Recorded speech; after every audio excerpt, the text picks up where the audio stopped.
If you watch the video, I do hook the one side, and visually I look like I'm fine. So Joe, you were doing a squat years ago, and it was pretty amazing because you bent the bar so much that you couldn't even get the weight back into the rack. And people saw the video, and I think a lot of people are like, oh shit, like that was a pretty clever way that you got out of it, because you were able to hook one side of the weight on the rack and the other side you couldn't get to. And so you just kind of dumped it off your back, and it looked like you remained totally safe. It looked like it didn't beat you up too much, but that's not what happened. You got pretty injured from that, right? Yeah, exactly. And that's why Jake and I, and you can see on the video, that's why Jake and I, or one of the things that basically like caused Jake and I to talk about this to the extent that we have, is because if you watch the video, I do hook the one side, and visually I look like I'm fine. But what actually happened in this video, I herniated my C6 and C7 and caused a compression injury to my thoracodorsal and dorsal scapular nerves. Most of the brunt of the, so you see I twist right there. Yeah. It ends up, a lot of the weight is singularly on my left side. That right there caused a lot of damage to the dorsal. Yeah, I punched that right arm out, and the left side gets all of the brunt of the weight for a half a second. But it's long enough to push that shoulder down and do some serious damage to the dorsal scapular nerve. Dorsal scapular nerve plays a big role in scapular control, like shoulder blade control, and the use of your lat muscle and and the long head of your tricep. That same year, my bench, I have the old all-time world record squat in the 220 weight class right now, squatted 837 pounds, but my first all-time world record goal was actually the bench press, because in that same training cycle, I benched 575 pounds. At that time, the 220 record, I think, was like 571 or 572. But after that happened, I experienced an extreme drop-off in strength. There was no injury. There was no pain. Like, there was no tangible injury. There wasn't any pain. There wasn't any like hurting or numbness or whatnot. I literally just was failing to contract my tricep and my lat. And I went from being able to bench 575 to dropping to being unable to do a push-up without winging of my scapula. And I couldn't lock out anything more than 225 pounds. Couldn't feel my arm whatsoever if I put it overhead. And that's been it. Like we talked about this previously, like it's like, why are you doing the things in training? I didn't know how to get past that injury. I talked to a couple of different physical therapists, neurologists, and whatnot, and like no one could really provide me with any significant answers. So I would back off. I'd back off, then come back, and like sometimes it would work. Like the first showdown that we competed against one another, I bench pressed 507 pounds. That was after this whole thing. Yes, yeah. So it's like there'll be like 6 months where it doesn't fucking work, and then 6 months where it's okay, and then 6 months where it doesn't, 6 months where it does, whatever. And but the thing about it was, the longer it went on, the length of the dysfunctional time was getting longer and longer and longer, because this past showdown, I was only able to manage to bench 446 pounds, and there's significant lag in that left tricep, and I was starting to like lose that sensation entirely, and worried about like tricep atrophy and whatnot. But so that's it's like my viral video. I'm the guy that bent the bar, but that's a really like defining moment in my career. But it's exciting too, because like we talked about, we have the philosophy of training, like why are you doing the things that we're doing? Now I've been talking to you guys about, I'm implementing a lot of different stuff to actually come back from this injury. And recently I'm actually feeling progress. I can feel contractions again. I hit 300 pounds on a close grip incline, which previously, even as close as 6 months ago, I couldn't do more than 185 on that movement. And that's because of this guy, because he has that knowledge base that complements my own, that gave me a path that I didn't even know was there. So that's the one we're on right now. And like the next meet I'm doing, it's to be determined, but I'm very excited for it. So. Yeah. So Jake, it's wild, because you said you went to neurologists, a bunch of PTs, and nobody could help you solve this. But you came up with some shit that has allowed him to progress.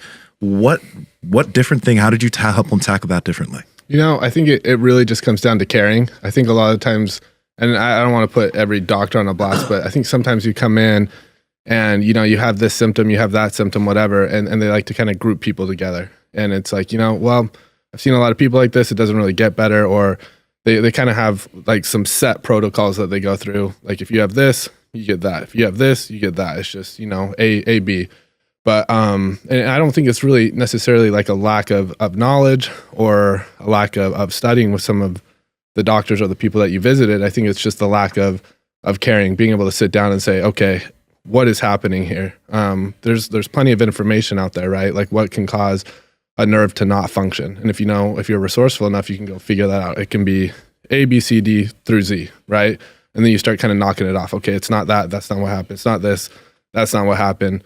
Okay, I think it's probably this, right? And then, so we made a game plan, basically just sat down and said, I think this is our best bet, right? And what was it?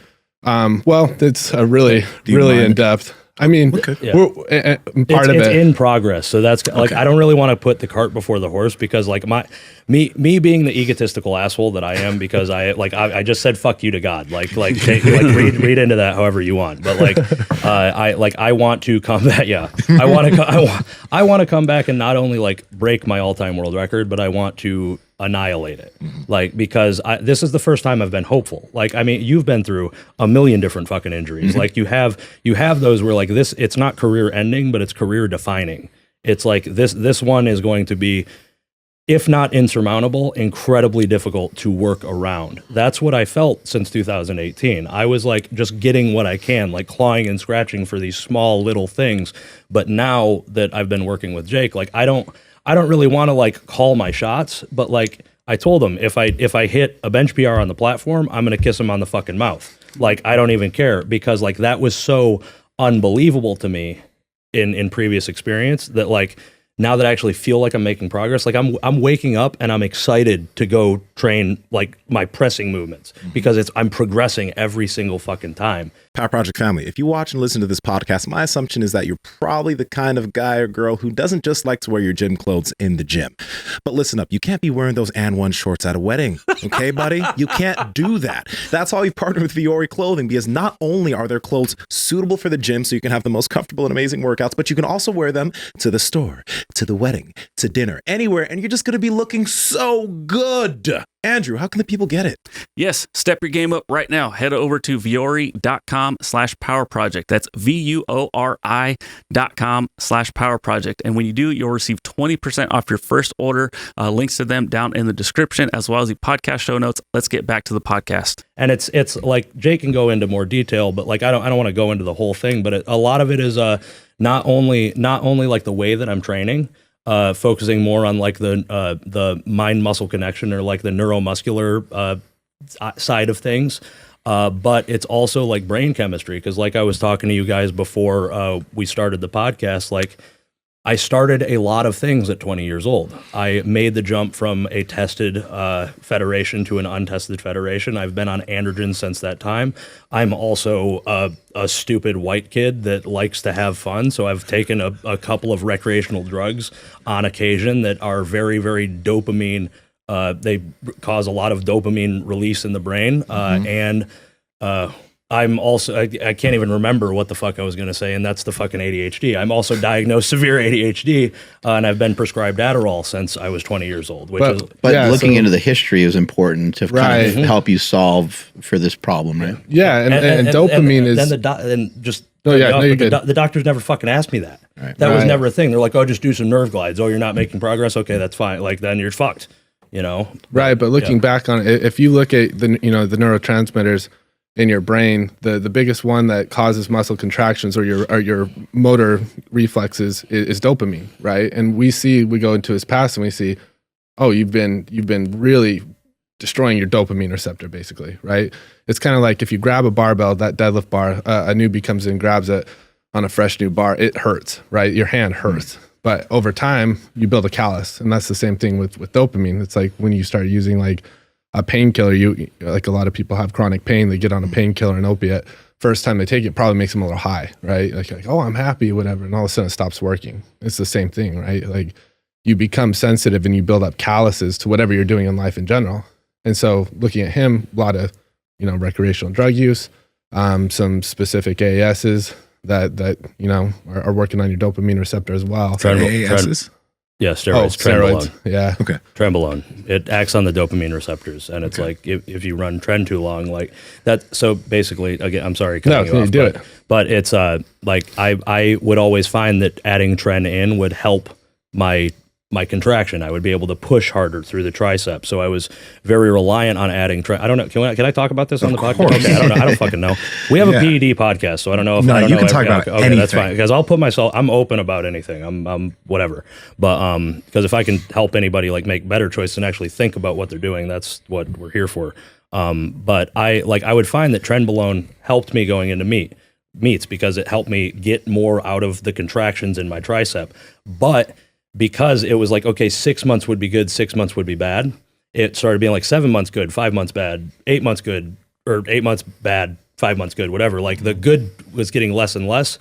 And me not knowing what to do, I would stay on tren. I would keep pushing the tren. And there was a period of time where I was on trenbolone for over a year. And that's completely irresponsible. Like no one should fucking do that. But I was trying to get better. I was chasing my goal. I was clawing and scratching, like I was saying. But the thing is that it acts on the dopamine receptor, and then all it's doing is like oversaturating. So like the high that I was getting, the high that you get, it's not high anymore. You're not getting the benefit. The benefit is like it goes away because it's not novel. You're oversaturated. Yep. Yeah, and that's really the only difference is I just sat down and we just had a conversation just like friends, right? Sat down, okay, what's your past? Where could this be going? And that kind of knocked out that list. Like we have this list of things that could cause his symptoms.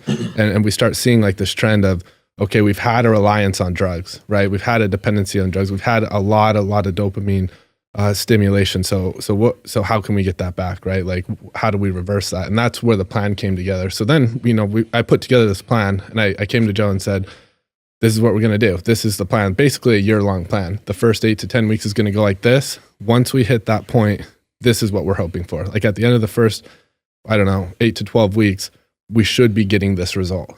And if we're not, we need to change it. What was like, I know there's it's so deep what are you guys talking about right now, but like what were you looking for him to feel? So his big thing is the tricep, right? He can't use his tricep. So at the end of the 8 to 12 weeks, we were hoping that we would not have atrophy in the tricep, but actually be able to grow and use the tricep, right? Like we don't see that lag. That's what we're hoping for, is that we're not seeing that lag. And then we also wanted him to be basically a little bit more aerobically in shape.